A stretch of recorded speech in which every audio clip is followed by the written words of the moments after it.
Hello friends, कैसे हैं आप सब लोग। उम्मीद करते हैं सब लोग बहुत बढ़िया होंगे और अपने सेकेंड सेमेस्टर के एग्ज़ाम को बहुत ही अच्छे तरीके से दे चुके होंगे। तो सेकेंड सेमेस्टर का एग्ज़ाम देते ही आप लोग आ जाते हैं किस में, आप लोग आ जाते हैं सेकेंड ईयर यानी कि थर्ड सेमेस्टर में। ठीक, तो आज हम उसके सिलेबस को देखने वाले हैं कि आपकी यूनिवर्सिटी में थर्ड सेमेस्टर का क्या सिलेबस है, जूलॉजी वालों का क्या सिलेबस है। और सेकेंड सेमेस्टर का एग्ज़ाम आई होप कि सबका बहुत अच्छा गया होगा। अब रंगदारी मचाएंगे क्या सेकेंड थर्ड सेमेस्टर में, अच्छे से करेंगे। और अगर सेकेंड सेमेस्टर ख़राब गया होगा तो भी टेंशन लेने की ज़रूरत नहीं है, थर्ड सेमेस्टर में बवाल मचाएंगे। ठीक है, तो उसके लिए बवाल मचाने के लिए पहले क्या ज़रूरत है, सिलेबस देखने का। तो सिलेबस देखेंगे कि आपका सिलेबस क्या है। और ये वीडियो ना, ये हर यूनिवर्सिटी के लिए ये कॉमन सिलेबस है, मतलब मोस्ट ऑफ द यूनिवर्सिटीज़ में यही सिलेबस लगता है आज वाला। कुछ यूनिवर्सिटी ऐसे हैं जहाँ अलग अलग सिलेबस लगता है, तो अलग सिलेबस जहाँ लगता है उसका सिलेबस डिस्कस कर दिया गया। जैसे कानपुर यूनिवर्सिटी जो है, जो उसका सिलेबस अलग है, तो इनसे अलग है, तो उनका पहले ही डिस्कस कर दिया गया। अगर आप कानपुर से हो तो आपके लिए ये वीडियो नहीं है, आपके लिए इसके पहले एक वीडियो अपलोड किया गया है कानपुर का सिलेबस, वो जाके देख लीजिए। ठीक, और ये कॉमन सिलेबस वालों का है। तो ये कौन सी यूनिवर्सिटी के लिए, ये ऑल यूनिवर्सिटी के लिए है। ऑल यूनिवर्सिटी मतलब मोस्ट ऑफ द यूनिवर्सिटी। ठीक है,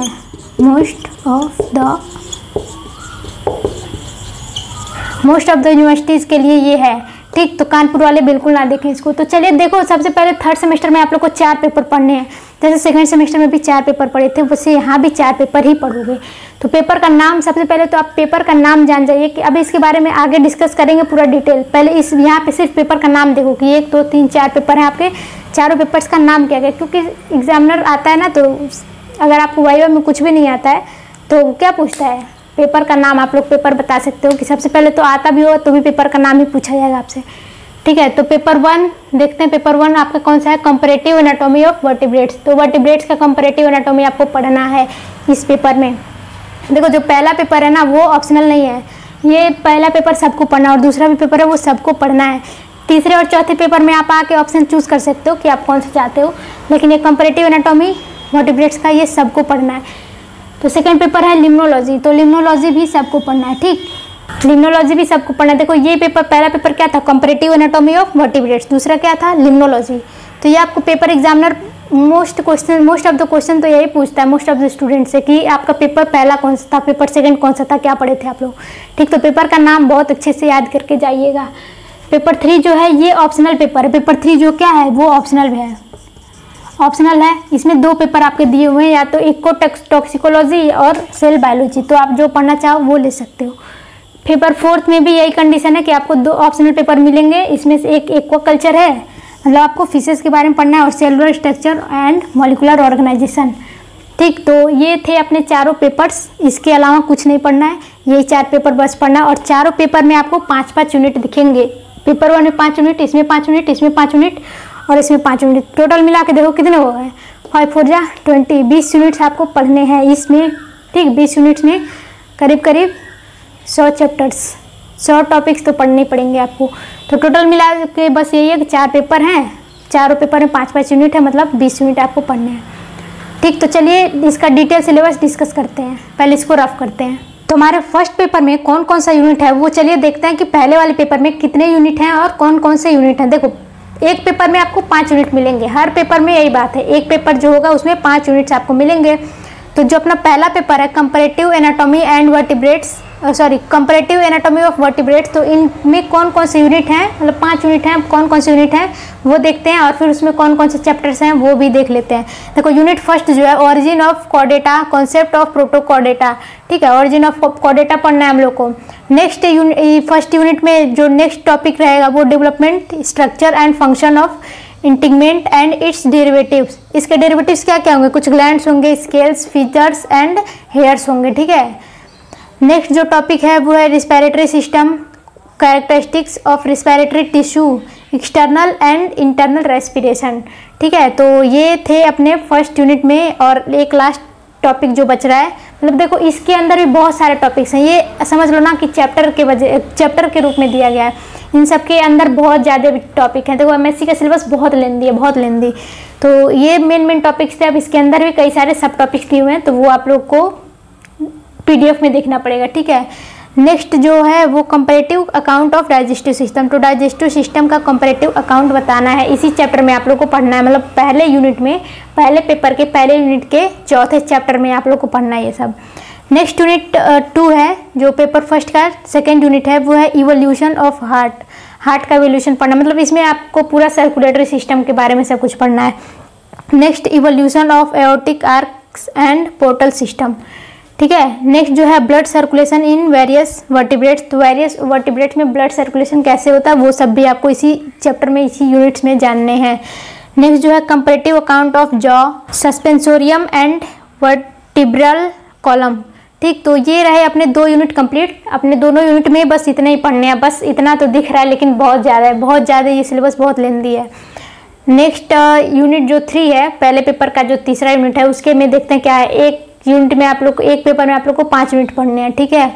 तो देखो सिलेबस तो बहुत ज़्यादा लेंदी हो जाता है एमएससी का, ठीक। तो इसके लिए क्या करना, इसका सिलेबस कंप्लीट नहीं हो पाता, किसी भी कॉलेज में कंप्लीट नहीं हो पाता है। तो इसलिए क्या किया जाता है, स्टार्टिंग से ही आप लोग को हर यूनिट के इंपॉर्टेंट क्वेश्चंस को पढ़ना है, ठीक। इंपॉर्टेंट क्वेश्चंस कौन कौन से हैं वो सब पढ़ना है, बस इंपॉर्टेंट क्वेश्चन कोई बस बच्चे पढ़ के पास होते हैं, क्योंकि पता होना चाहिए आप लोग को कि सिलेबस कभी एमएससी का कंप्लीट नहीं हो पाता है, ठीक है। तो इम्पॉर्टेंट क्वेश्चन पहले ही यूनिट से, मतलब पहले ही स्टार्टिंग से ही आप लोग को 6 महीने का टाइम है अभी, स्टार्टिंग से ही इंपॉर्टेंट क्वेश्चंस पढ़ना, तो वो वहाँ से आप लोग का सिलेबस कवर हो जाएगा। और इंपॉर्टेंट क्वेश्चंस आएंगे कहाँ से, इंपॉर्टेंट क्वेश्चंस ये वीडियो अपलोड करते ही 1 से 2 दिन बाद इसी चैनल पे आप लोग को इंपॉर्टेंट क्वेश्चंस दिए जाएंगे, ठीक है। तो वहाँ से आप लोग तैयार कर लीजिएगा। नेक्स्ट यूनिट 3 क्या है, नेक्स्ट यूनिट 3 में हम लोग को, इसमें भी देखो 4 टॉपिक्स इसमें भी दिए गए, मतलब चैप्टर बोल सकते हो, इसमें 4 चैप्टर इसमें भी दिए गए हैं। तो पहला है evolution of urinogenital system in vertebrates, तो वर्टिब्रेट्स में यूरिनोजेनाइटल सिस्टम पढ़ना है। फिर comparative account of organ of olfactory and taste, तो ऑल्फैक्टरी और टेस्ट का जो ऑर्गन है, मतलब टेस्ट वाला और ऑल्फैक्टरी ऑर्गन्स, आपको उसके बारे में डिटेल से पढ़ना है इसमें। नेक्स्ट है comparative anatomy of brain and spinal cord, तो ब्रेन और स्पाइनल कॉर्ड के बारे में पढ़ना है, मतलब central nervous system. Spinal cord क्या है, सेंट्रल नर्वस सिस्टम है ना। ब्रेन और स्पाइनल कॉर्ड किस में आते हैं, सीएनएस में आते हैं। अब यहाँ पे हम लोग सीएनएस पढ़ लेना है, उसके आगे आप लोग को पीएनएस और एएनएस भी पढ़ना है, मतलब peripheral nervous system and autonomous nervous system, मतलब पूरा नर्वस सिस्टम इसी में पढ़ना है आप लोग को। Spinal cord, brain, PNS, ANS, मतलब peripheral nervous system and autonomous nervous system. ये तीसरा यूनिट कंप्लीट हुआ। नेक्स्ट चौथा यूनिट, 4th यूनिट क्या क्या है, comparative account of lateral line system, तो लेटरल लाइन सिस्टम के बारे में इसमें डिटेल जानना है। नेक्स्ट है इलेक्ट्रो रिसेप्शन, देखो ये इंपॉर्टेंट है, इसको ना देख लो, अभी से बता दे रहे हैं, ये इंपॉर्टेंट है, इसके बारे में पूरा डिटेल में पढ़िएगा, इससे क्वेश्चन जरूर आता है, मतलब बहुत सारे टॉपिक्स हैं आता है, लेकिन इससे हर साल आता है, ठीक, हर साल आता है, इसको जरूर पढ़ लीजिएगा। नेक्स्ट है फ्लाइट एडेप्टेशन इन वर्टिब्रेट्स, तो फ्लाइट एडेप्टेशन वर्टिब्रेट्स में कैसे हुआ। अब फ्लाइट एडेप्टेशन पता चल रहा है आपको कौन से एनिमल्स में पढ़ना है, जैसे ह्यूमन फ्लाइट एडेप्टेशन कर सकता है क्या, नहीं, मतलब बर्ड्स में पढ़ना है, ठीक। बर्ड्स में ही फ्लाइट एडेप्टेशन होता है, फ्लाइट उसी में होता है। नेक्स्ट है aquatic adaptation in birds and mammals, तो एक्वेटिक एडेप्टेशन बर्ड्स में और मैमल्स में आप लोग को पढ़ना है। तो ये तो मान लो उतना इम्पोर्टेंट नहीं है, लेकिन पढ़ लीजिएगा, अच्छा टॉपिक है, मज़ा आता है। नेक्स्ट यूनिट 5 और last unit of this paper, कौन सा paper, comparative anatomy of vertebrates का 5वां जो यूनिट है, उसमें क्या क्या पढ़ना है आप लोग को। पहले पढ़ना है origin, evolution, general organisation and affinities of ostracoderms, ठीक। नेक्स्ट क्या पढ़ना है, जनरल ऑर्गेनाइजेशन, ये क्या है, ये जीनरल ऑर्गेनाइजेशन नहीं, जनरल ऑर्गेनाइजेशन है। General organisation specialised, generalised and degenerated character of cyclostomes, तो साइक्लोस्टोम के बारे में पूरा डिटेल इसी में पढ़ना है आप लोग को। नेक्स्ट है origin, evolution, general organisation of early gnathostomes, ठीक। तो ग्नैथोस्टोम्स के बारे में भी यही पढ़ना है। Next general account of elasmobranchii, holocephali and dipnoi and नोसोप्टेरजाई, ठीक। तो ये थे अपने 5 यूनिट कंप्लीट। पहले पेपर के 5 यूनिट में बस पहले पेपर में बस आपको ये 5 यूनिट पढ़ने हैं, और 5 यूनिट्स के ये सारे चैप्टर्स भी डिटेल में डिस्कस कर लिए गए, ठीक है। तो देखते हैं अपने सेकेंड पेपर में कौन कौन से यूनिट हैं, उसमें भी 5 यूनिट आपको मिलेंगे। देखो ये जो है ना, जैसे आप लोग इलेक्टिव सब्जेक्ट या फिर ऑप्शनल सब्जेक्ट पढ़ते हो ना, तो ये जो है वो ऑप्शनल नहीं है, ये मेजर सब्जेक्ट है, ये कंपलसरी है, सबको पढ़ना ही पढ़ना है। मतलब ये पहला पेपर, अभी आपको पहला और दूसरा फर्स्ट पेपर और सेकंड पेपर है वो सबको पढ़ने रहेंगे, ठीक। जितने भी बच्चे हैं वो उसको आप लोग ऑप्शनल नहीं ले सकते हो कि इसको ना पढ़ के इसको ले लें। लेकिन जो आपका तीसरा और चौथा पेपर है वो ऑप्शनल है, आप लोग चाहो तो उसमें एक एक ऑप्शन दिया रहेगा कि ये ना पढ़ना रहे तो आप लोग वो ले सकते हो। लेकिन ये फर्स्ट पेपर आप लोग को सबको यही पढ़ना है, ठीक है। तो चलो देखते हैं अपना सेकेंड पेपर में क्या क्या पढ़ने हैं। नेक्स्ट जो अपना पेपर है पेपर 2 वो है लिम्नोलॉजी। तो लिम्नोलॉजी में भी आपको सेम 5 यूनिट ही पढ़ने हैं। तो पहला यूनिट है limnology, definition, historical development and scope. तो लिम्नोलॉजी का सब कुछ यहाँ पे डिटेल पूरा इसका पढ़ लेना, ठीक। नेक्स्ट इसका जो टॉपिक है types of fresh water habitats ecosystem. तो फ्रेश वाटर हैबिटेट्स कौन कौन से होते हैं, जैसे आपको एक पॉन्ड्स पढ़ना है और लेक्स पढ़ना है, ठीक। पॉन्ड्स और लेक्स में ये सारे स्ट्रीम्स और rivers, origin and classification, lakes का ये सब पढ़ना है। आप लोग देख लो, स्क्रीनशॉट ले लो, ठीक है, जल्दी से स्क्रीनशॉट ले लो, क्योंकि इतना पूरा डिटेल एक साथ पूरा डिटेल पढ़ना ये पॉसिबल नहीं है, ठीक है। इसलिए थोड़ा स्क्रीनशॉट ले लीजिए, कुछ हल्का हल्का बता दे रहे हैं, फिर आप लोग स्क्रीनशॉट से पढ़ लीजिएगा, ठीक है। तो next morphology, use various morphometrics, parameters and जोनेटेशन पढ़ना है आप लोग को, ठीक है। तो यूनिट सेकंड जो है, देखो ये छोटे छोटे टॉपिक्स हैं, इसमें छोटे छोटे यूनिट्स हैं, वो जल्दी आपके कवर हो जाएंगे। यूनिट सेकंड जो है उसमें भी आपको क्या पढ़ना है, उसमें देखो फिजियोको नहीं है, फिजियोलॉजिकल है, फिजियोलॉजिकल एंड केमिकल कैरेक्टरिस्टिक्स पढ़ना है आप लोग, फिजियोलॉजिकल और केमिकल कैरेक्टरिस्टिक्स, ठीक है। और यहाँ पे एक सब टॉपिक दिया है लाइट और टेम्परेचर का डिटेल में पढ़ना है, ठीक। तो light as an ecological parameter in fresh water and दूसरा टेम्परेचर पढ़ना है, ठीक है। तो नेक्स्ट जो टॉपिक है वो है डिजॉल्व सॉलिड मतलब वाटर में कौन कौन से सॉलिड डिजॉल्व होते हैं, जैसे कि carbonate, bicarbonates, phosphate and nitrates, ठीक है। अब दूसरा जो है वो टॉपिक है physiological and chemical characteristics of fresh water का, फिजियोलॉजिकल और केमिकल कैरेक्टरिस्टिक्स पढ़ना है विथ स्पेशल रेफरेंस। तो स्पेशल रेफरेंस कौन कौन से दिए हैं, जैसे आपका पैरामीटर इसमें पढ़ना है कौन कौन सा, डिजॉल्व गैस, जैसे गैस कौन कौन से डिजॉल्व होते हैं वाटर में, वो सब आपको पढ़ना है, जैसे carbon dioxide, water, hydrogen sulphide, ये सब, ठीक है। तो ये 2 यूनिट थे लिम्नोलॉजी के। नेक्स्ट यूनिट कौन से हैं वो देखो, 3 और यूनिट दिए हुए हैं। थर्ड यूनिट है स्टडी ऑफ बायोटा। तो बायोटा का स्टडी करना है, जैसे जू प्लैंकटन, फाइटोप्लैंकटन, जू प्लैंकटन, ये सब इसी में पढ़ने हैं आप लोग को। देखो जैसे ए भी आपको इसमें भी टॉपिक दे रखा है, फाइटोप्लैंकटन, जू प्लैंकटन और इनका रिलेशनशिप क्या है एक दूसरे के साथ, उनको पढ़ना है। Next aquatic insects, birds,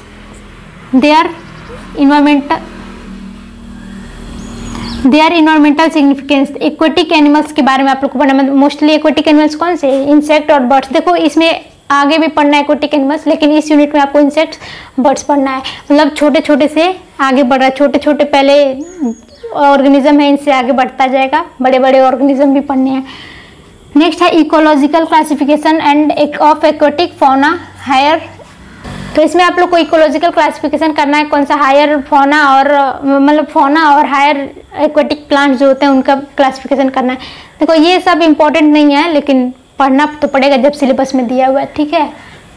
exam के पॉइंट ऑफ व्यू से इम्पोर्टेंट नहीं है, जैसे एग्जाम में ये सारे मतलब ये सब कुछ नहीं आते हैं इसमें से, जैसे आएगा फाइटोप्लैंकटन, जूप्लैंकटन, इनका कुछ आ जाएगा, लेकिन ये तो नहीं आता एग्जाम में कभी। और लेकिन पढ़ना तो पड़ेगा क्योंकि सिलेबस में दिया हुआ है, आगे काम आ सकता है PhD वगैरह में। नेक्स्ट 4th यूनिट जो है वो है methods of water quality testing. देखो वाटर क्वालिटी के टेस्टिंग के मेथड्स भी आप लोग इसमें पढ़ने, जैसे कि 2 मेथड दिए हुए हैं, BDO और CDO। अच्छा सीवेज क्या होता है, उसका डेफिनेशन, कंपोजिशन और उसका ट्रीटमेंट भी पढ़ना है, ठीक है। ये आता है एग्जाम में, ये दोनों, ये है और ये आता है एग्जाम में, ठीक है। बायो इंडिकेटर्स, ये तो मतलब आता ही है, ये आता है और ये भी आता है, ठीक है। बायो इंडिकेटर्स क्या होते हैं, एक्वेटिक फ्लोरा एंड फौना भी पढ़ना है आप लोग को in relation to water quality in aquatic environment, ठीक है। तो ये था अपना 4th यूनिट, ठीक। 4 यूनिट में हम लोग देखो छोटे छोटे टॉपिक्स दिए हुए ना, वो पहला जो पेपर था उसमें बड़े बड़े वो थे यूनिट्स थे, लेकिन इसमें छोटे छोटे हैं, लेकिन ये मत समझना कि बहुत ईजी नहीं है। नेक्स्ट 5th यूनिट है वो है क्या है, 5वां यूनिट और लास्ट यूनिट इस पेपर का वो है कॉजेज ऑफ पॉल्यूशन। देखो पॉल्यूशन का कॉज बताना है आप लोग को, जैसे एक्वेटिक इन्वायरमेंट में, of aquatic resource, there management and conservation. तो उसको कैसे हम लोग बचा सकते हैं पॉल्यूशन को, और उसका अगर हो गया तो मैनेज करके कैसे उसको सुधारने की कोशिश कर सकते हैं, ठीक है। नेक्स्ट जो यूनिट है, नेक्स्ट जो चैप्टर है या फिर टॉपिक है वो है resource conservation, aquatic pollution control, legislation, regulation on discharge of industrial and domestic waste in the river and reservoirs. तो आप लोग को इसमें वही बताना है कि एक्वेटिक जो मतलब वाटर में एक्वेटिक इन्वायरमेंट में जो पॉल्यूशन होते हैं उनको कैसे हम लोग रोका जा सकता है, कैसे कंट्रोल किया जा सकता है। और जैसे यहाँ पे दिया है ना इंडस्ट्रियल एंड डोमेस्टिक वेस्ट, तो इंडस्ट्रियल और डोमेस्टिक वेस्ट देखो इसमें और इस वाले में दोनों सेम था क्या? हाँ हल्का फुल्का सेम है, लेकिन यहाँ पे इंडस्ट्रियल और डोमेस्टिक वेस्ट से कैसे बचाएं वो बताना है आप लोग को। नेक्स्ट है use and misuse of inland water. तो इनलैंड वाटर को हम लोग कैसे यूज़ करते हैं और कैसे उसका मिसयूज करते हैं, तो ये भी पढ़ना है।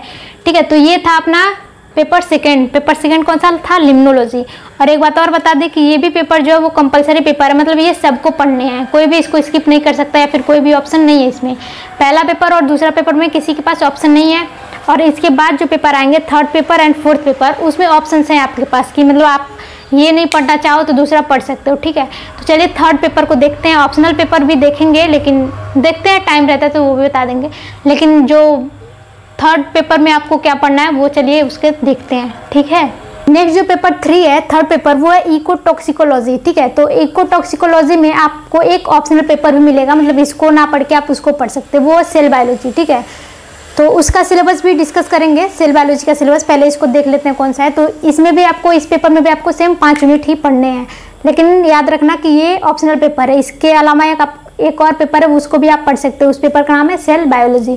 ठीक है, तो इसमें देखते हैं ये इसमें भी 5 यूनिट दिए हुए। तो यूनिट फर्स्ट कौन सा है? General principle of environmental biology with emphasis of ecosystem. ठीक है, तो इसमें इन्वायरमेंटल बायोलॉजी का पूरा डिटेल पढ़ोगे। नेक्स्ट है abiotic and biotic factors, ecosystem का एबायोटिक और बायोटिक फैक्टर्स का आप लोग को डिटेल पढ़ना है। नेक्स्ट है communities of their environment structure and significance. तो कम्युनिटी पढ़ना है किसका? इन्वायरमेंट का स्ट्रक्चर और उसका सिग्निफिकेंस पढ़ना है। Next energy flow in environmental ecosystem energetics. ठीक, इसको बहुत जल्दी बताया रहे हैं सिलेबस, क्योंकि वीडियो लेंदी हो जाएगा, उससे कोई मतलब नहीं रहेगा बाद में। बस आप लोग को यही तो जानना है कि कौन कौन से सिलेबस में है आपका, तो आप लोग स्क्रीनशॉट भी लेके रख सकते हो। ठीक है, स्क्रीनशॉट भी ले लीजिए, पहले देख लीजिए कि कौन कौन से यूनिट है। नेक्स्ट यूनिट 2 जो है आपका प्रोडक्टिविटी, प्रोडक्शन एंड एनालिसिस। तो प्रोडक्टिविटी, प्रोडक्शन और एनालिसिस करना है, पढ़ना है आप लोग को। नेक्स्ट है जो टॉपिक वो रिसाइकलिंग रीयूज टेक्नोलॉजी। रिसाइकल और रीयूज टेक्नोलॉजी पढ़ना आपको, जैसे सॉलिड लिक्विड वेस्ट हो गया उनका रीयूज कैसे और रिसाइकिल कैसे करते हैं। नेक्स्ट है रिमोट सेंसिंग। तो रिमोट सेंसिंग क्या होता है वो भी आप लोग देखेंगे इसमें। नेक्स्ट है इन्वायरमेंटल इंडिकेटर्स। तो इन्वायरमेंटल इंडिकेटर्स के बारे में भी डिटेल पढ़ना है और इसका रोल क्या है इन्वायरमेंट में वो भी सब बताना है आपको। ठीक है, तो ये रहे 2 यूनिट। नेक्स्ट थर्ड यूनिट जो है इस पेपर का, जैसे पेपर कौन सा है? इकोटॉक्सिकोलॉजी। इकोटॉक्सिकोलॉजी का जो पेपर 3 है उसमें ये सब पढ़ने आप लोग को, तो देख लीजिए कौन कौन से पढ़ने। जल्दी इसलिए बताया जा रहा है क्योंकि गर्मी देख रहे हो कितना हो रहा है। ठीक है, तो देखिए यूनिट 3 में kinds of environmental pollution control method. Environmental pollution कितने काइंड्स के होते हैं, कितने टाइप्स के होते हैं, और उसका वो मेथड भी बताना है कि कंट्रोल कैसे किया जा सकता है। Next radio active compounds. तो रेडियो एक्टिव कंपाउंड्स आपको इस चैप्टर में पढ़ने हैं। शायद आप रेडियो एक्टिव कंपाउंड अभी तक नहीं पढ़े हो। ठीक है, शायद नहीं पढ़े हो, किसी सिलेबस में हो क्या पता, लेकिन शायद मेरे ख्याल से आप लोग रेडियो एक्टिव कंपाउंड केमिस्ट्री में पढ़े होंगे लेकिन जूलॉजी में नहीं पढ़े होंगे। नेक्स्ट है vehicular exhaust pollution cause and remedies. तो ये भी आपको देखना है। नेक्स्ट है नॉइज पॉल्यूशन। तो नॉइज पॉल्यूशन तो यहीं आप लोग देख लोगे ना पहले टॉपिक में, मतलब kinds of environmental pollution. Next unit 4 है टॉक्सिकोलॉजी। तो टॉक्सिकोलॉजी कॉन्सेप्ट, प्रिंसिपल और उसके टाइप्स आपको डिटेल में पढ़ने हैं। नेक्स्ट जो टॉपिक है toxicity testing principles, risk and control. उसका ये क्या है? ये कंट्रोल एंड है, कंट्रोल। तो टॉक्सिसिटी का टेस्टिंग कैसे होता है, उसका प्रिंसिपल क्या है, उसके रिस्क क्या क्या हो सकते हैं, और फिर उसका कंट्रोल भी पढ़ लेना है आप लोग को। फूड टॉक्सिकेंट और इनका कंट्रोल। ठीक है, फूड टॉक्सिकेंट कौन कौन से होते हैं और उनके कंट्रोल भी पढ़ लीजिएगा, पढ़ना है, सिलेबस में है आपके तो पढ़ना है। Next public health hazards due to environmental environmental disaster की वजह से पब्लिक हेल्थ पे क्या ही असर पड़ता है। तो यूनिट 4 भी अपना कंप्लीट हुआ। नेक्स्ट यूनिट 5 देखो इन सब के आपको इम्पोर्टेंट क्वेश्चंस दिए जाएंगे। इस मतलब ये जो बताया जा रहा है ना, इन सारे टॉपिक्स के, इन सारे मतलब जूलॉजी का पूरा मान लो, जूलॉजी का आपको इम्पोर्टेंट क्वेश्चंस दिया जाएगा, चाहे आप जिस भी यूनिवर्सिटी से हो, ठीक है। वैसे ये यूनिवर्सिटी तो कॉमन, ये सिलेबस तो कॉमन सिलेबस है सारी यूनिवर्सिटी में, ठीक ना, तो ये सब में चलता है। और किसी किसी यूनिवर्सिटी में थोड़ा डिफरेंट होता है, तो अलग अलग यूनिवर्सिटी का हम लोग डाल चुके हैं इसके पहले। जैसे कानपुर यूनिवर्सिटी का है तो वहाँ पे सिलेबस थोड़ा इनसे अलग होता है, तो उनका हम लोग सिलेबस पहले ही अपलोड कर चुके हैं, ठीक है। तो ये सिलेबस कॉमन मतलब बहुत सारी यूनिवर्सिटी में ये चलता है। तो ये वीडियो अपलोड करते 2-3 दिन बाद से आपका इंपॉर्टेंट क्वेश्चन की सीरीज स्टार्ट होगी। अभी से आप लोग इंपॉर्टेंट क्वेश्चन पढ़ोगे तो बहुत जल्दी बहुत अच्छे मार्क्स से टॉप करोगे आप लोग कॉलेज, ठीक है। तो चैनल सब्सक्राइब कर लीजिए ताकि वीडियो अपलोड करते सबसे पहले आप तक पहुंचे और आप पढ़ाई अच्छे से कर सको अपना। क्योंकि देखो ये तो रियलिटी है कि एमएससी का सिलेबस कहीं भी कंप्लीट नहीं हो पाता है। एमएससी का क्या, बीएससी का ही नहीं कंप्लीट हो पाता था, ठीक है, बीएससी का ही नहीं कंप्लीट हो पाता था, तो एमएससी का तो और नहीं होता, ठीक। तो ये इससे बढ़िया यही है कि कुछ ना कंप्लीट करने से बढ़िया आप अभी से इंपॉर्टेंट क्वेश्चन हर चैप्टर के, हर यूनिट के, हर पेपर के इंपॉर्टेंट क्वेश्चन अभी से पढ़ना स्टार्ट कर दो, तो आप लोग टॉप कर लोगे अच्छे नंबर से। नेक्स्ट है यूनिट 5, ठीक है। इस पेपर का इकोटॉक्सिकोलॉजी जो पेपर है, उस पेपर का 5वां यूनिट है ये। कौन सा, पेस्टिसाइड्स के बारे में आप लोग को डिटेल नॉलेज लेना है यहाँ से। पेस्टिसाइड के टाइप्स कौन कौन से, उसका नेचर कैसा होता है और उसका इन्वायरमेंट पे क्या इफेक्ट पड़ता है पेस्टिसाइड्स का, ठीक है। नेक्स्ट जो है important heavy metals. Heavy metals आपको पढ़ने, देखो इसमें लग रहा होगा ना कि हम जूलॉजी पढ़ रहे हैं कि केमिस्ट्री पढ़ रहे हैं, तो हाँ इसमें केमिस्ट्री फिजिक्स सब मिला के दिया हुआ है। जैसे ये सब फिजिकल केमिस्ट्री में आता होगा ना, ये सब क्या बोलते हैं मेटल वगैरह, ठीक। तो उसमें फिजिकल केमिस्ट्री भी आप लोग को थोड़ी थोड़ी पढ़नी है। जैसे यहाँ पे क्या रेडियो एक्टिव था, वो भी केमिस्ट्री का ही पोर्सन है, तो हाँ जूलॉजी केमिस्ट्री मिला के पढ़ लो। फिर एक आता है क्या बायो मॉलिक्यूल चैप्टर, वो तो पूरा का पूरा उस वही रहता है, बायो केमिस्ट्री रहता है, वो तो केमिस्ट्री रहता है। तो फिलहाल तो इस आपके इस सेमेस्टर में नहीं है, नेक्स्ट सेमेस्टर में देखो हो सकता है। इंपॉर्टेंट हैवी मेटल्स, सॉरी ये तो हो गया। नेक्स्ट जो है agrochemical use, agrochemical use, misuse, alternatives. Agrochemical का यूज़ और मिसयूज पढ़ना है उसका, ठीक है, एग्रोकेमिकल का। नेक्स्ट और लास्ट टॉपिक जो है इस यूनिट का और इस पेपर का लास्ट टॉपिक वो है, और इस वीडियो का भी लास्ट टॉपिक है। देखो इसके बाद जो आपका ये जो थर्ड पेपर है ना, इसका एक ऑप्शनल पेपर भी है। जैसे सेल बायोलॉजी एक इसका ऑप्शनल पेपर है, ठीक। तो उसका सिलेबस हम लोग नेक्स्ट वीडियो में अपलोड करेंगे।